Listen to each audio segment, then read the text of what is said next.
Oh, it's gonna be Trill that comes in, taking out Dizzy, forcing out the res. Crappy just uses Valkyrie form. Did he get a second res off his falls? What's going on, everybody? It's FREEDO here for Your Overwatch, and today we're going to be analyzing how Widowmaker saw herself as a very valuable and sometimes top meta pick in the res meta. I was a little bit hesitant to break down pro play currently because I half expected that a major patch would come through in order to shift things up for BlizzCon, but it looks like the res meta is here to stay, at least for now, so we better dig our heels in and study up to understand how it operates and what is strong and how to deal with it. Now, before I can explicitly talk about Widowmaker, I have to build the stage and context around what makes her so good and why she fits in with the rest of the characters that are really strong right now. I have further videos planned in order to break down how other supports are more relevant than you think right now. It really depends on the map and the engagement strategy that the enemy goes for. But for now, let's just take it as a given that Mercy Zen is the most powerful support combination that you can have.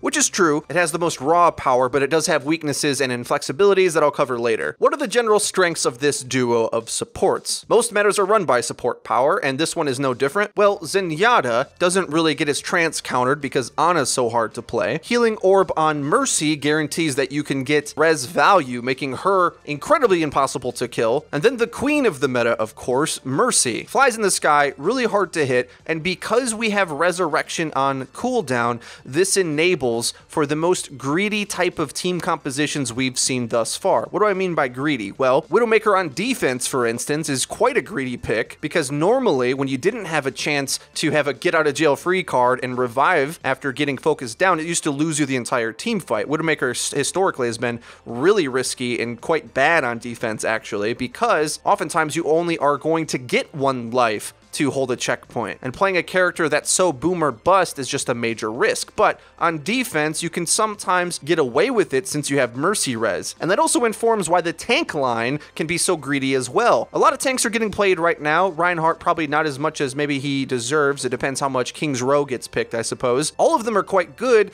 but if we're going for a max greed composition that really can spam, D.Va and Roadhog have the most damage out there, and it makes it impossible and inefficient for the enemy to try to focus Roadhog, which used to be probably an instant win button. Any character, even if it's a tank, focusing it down immediately was like the key to victory in the previous meta. Well, now it's a bit more messy. The value of a kill varies depending on the positioning it's in, the amount of resources it takes for you to do so, and with the amount of risk it's going to take for Mercy to res it. And that's the key point. Mercy inherently is a defensive hero. It's really risky for Mercy to fly in and res a flanker in the enemy team spawn. If that corpse is surrounded by enemy teammates, Mercy's gonna have a hard time flying in to res it, whereas resing a soldier or a Roadhog near the payload, near her death ball, is much easier to pull off and reliable. So after breaking down all the components around Widowmaker, it kind of might make sense why she is so good. We're in this attrition ranged battle meta. The fights last quite long, and it requires you to really battle it out from range. And who's the queen of range? Well, Widowmaker.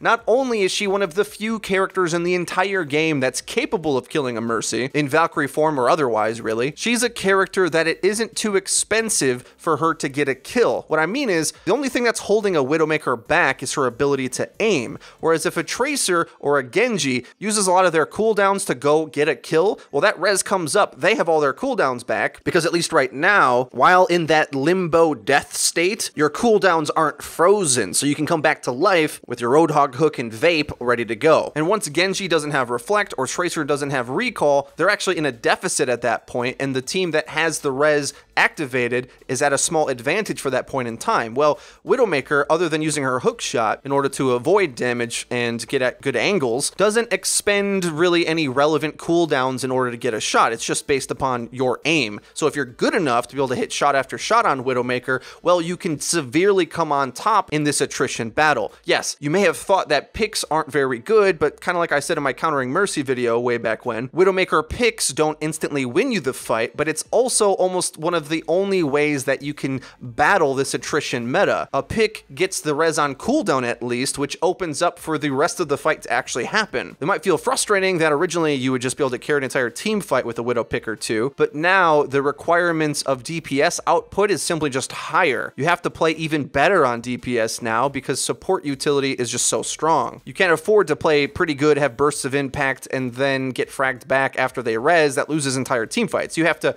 be able to kill them twice, basically. A lot of fights in general just function kind of similar to 2CP stalls workout. Not only is it good enough for you to be able to get the first opening kills, you have to get the closing kills thereafter as well. And Widowmaker has the ability to stand at range and say, rack 'em up, let's go. She's sort of like Roadhog in that way, where Roadhog can very comfortably be at the heart of the engagement brawling out, while Widowmaker can stay safe in the back and just continuously have these ranged battles. So if anything, I suppose there's a bit of a benefit to the res meta that we're seeing a very strong utility to Widowmaker play, especially on maps like Junkertown, because there's just massive sightlines, good high ground, a lot of area to traverse, a lot of angles to exploit. The Widowmaker mind games and 1v1s is something that we haven't seen in competitive Overwatch in quite some time, and it's nice to have that back, even if it has to come with a very difficult res meta. You might be thinking to yourself, well, surely you can just dive the Widow, right? Well, the answer to that question kind of brings us full circle to how the res meta plays out, and I'm going to say partially, yes, you can, but it's going to be more difficult to do. Mercy just isn't really good in a dive comp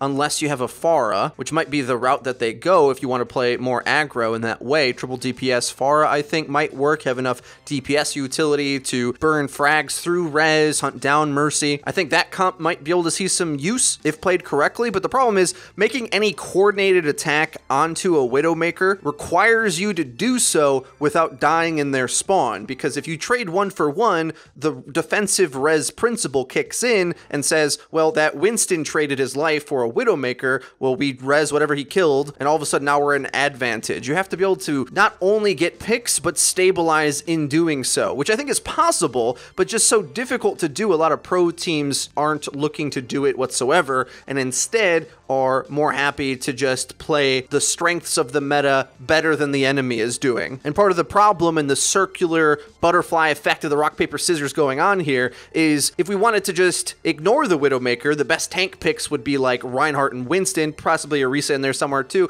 Put barriers in the sightlines. Barriers on sightlines counters Widow without having to kill her if it's going to be too inefficient to kill her. The only problem is those tanks aren't as good at just straight up brawling on the cart as like Roadhog and Diva and Zarya are. They're positional team fight focused tanks that set up engagements and opportunities for their friendlies. They're not so good at just straight up 1v1ing things. And the characters that are great at brawling are really good in this meta because at any moment a res might come in and require you to fight again. So if Winston doesn't have his cooldowns or Reinhardt doesn't have his shield or pin, very quickly do they get caught out. Now, those characters are still viable to play, they're just not as powerful. They do a more specific, small subset job and aren't like general purpose meta characters right now. In a weird way, in the res meta, it's sort of propped up a deathmatchy style of play. And any character in your team fight is simply going to have to be able to perform in a fragging sense because team fight positioning isn't good enough to win you the majority of fights. I still think it's very key to winning a lot of fights in a lot of situations on specific maps. I would call Lucio a must pick in order to get through X, Y, and Z choke point or area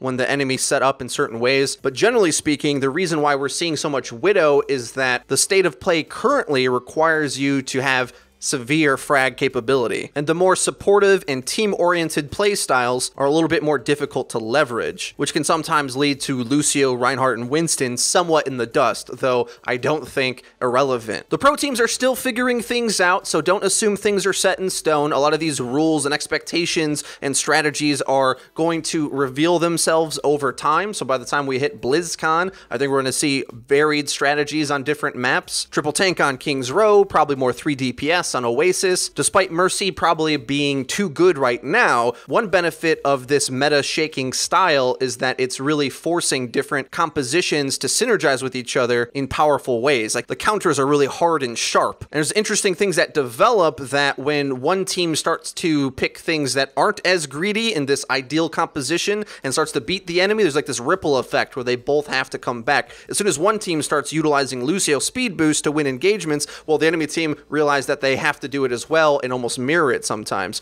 Or if the tank line exploits the very vulnerable Roadhog Diva setup with like a Ryan Zarya played really well, they almost have to fully abandon that strategy. So a lot of things are powerful looking, but they're also big risks at the same time. And with more time on the patch, I think the pros are going to develop and stabilize more than it's looked so far. APAC had a lot of interesting play, but I don't think it is the mastered version of this res meta yet. And some answers like Widowmaker, being the queen of ranged poke attrition, is more of a shorthand deathmatchy answer, whereas I think future team comps can develop to have better tight-knit synergies to deal with problems directly. Aggressive play is still viable, it's just harder than it was before, so a lot of teams aren't really looking to try to do it, but I don't think that means it's less effective, it just needs more time cooking, I guess, for those strategies to show themselves, because once maps and attack strategies get fleshed out and they're very viable and effective, and the teams running Mercy Zen are exposed for being too greedy, it'll start a ripple effect through the meta. But until that starts happening, there's gonna be a lot more Mercy Zen, Hog Diva, spam fest from range until that sort of stuff gets its way worked out. Really dense meta discussion here, guys. If you did enjoy, please leave a like. It really does help us out and lets us know that you're enjoying the content. If you haven't already, please subscribe because we upload each and every day, so you're gonna wanna hit the bell icon so that you get notified when our videos go live. Link to the description is our Twitter, where we tweet out news, updates, and dank memes. That's been it for me. I've been FREEDO for Your Overwatch. I'll see you guys next time.